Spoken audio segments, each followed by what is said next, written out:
गांधी साहब, मेरा सवाल दरअसल ख़त्म नबूवत पे ही है। कुछ रिवायत में जो ख़ातम की इजाफ़त जब जुमा की तरफ हुई है तो कमालात की ख़त्म मतलब में माने में आया है। जैसे कि एक रिवायत में ये भी बताया गया है कि हज़रत अली रज़ी अल्लाह अन्हु जो मतलब उसमें बताया गया है कि वो ख़ातमुल औलिया है।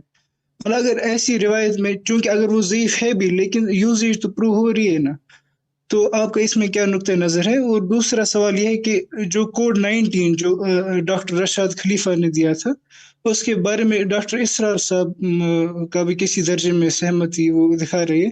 तो आपको उस चीज़ पर भी क्या नुक्ता नज़र है? शुक्रिया। आखिरी हिस्से पर पहले तबसरा कर देता हूँ, मुझे कभी इस तरह की चीज़ों से कोई दिलचस्पी नहीं होती। कुरान मजीद को मैं उसी तरह देखता हूँ जिस तरह पैगंबर ने दिखाया है, और जिस तरह कुरान ख़ुद कहता है कि मुझे देखा जाए।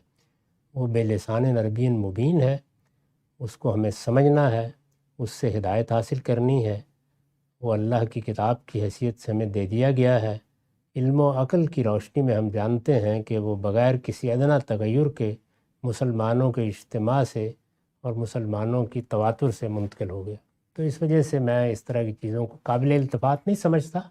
ताहम जो लोग ऐसी बात चीज़ें दरियाफ़्त करते रहते हैं, वो उनके शौक़ की चीज़ हो सकती है। कभी 19 का अदद, कभी 9 का अदद, अच्छी बात है, वो अपना शौक़ पूरा कर लें। मेरी इसमें बिल्कुल कोई दिलचस्पी नहीं होती।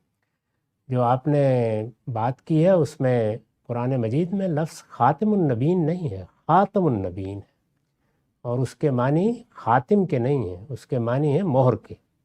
इसलिए जो आपने मिसालें दी हैं उसका उनसे कोई ताल्लुक़ ही नहीं है दर हकीकत।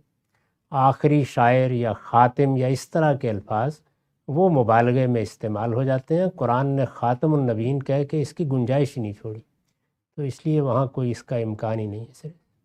ठीक है सर, बहुत शुक्रिया।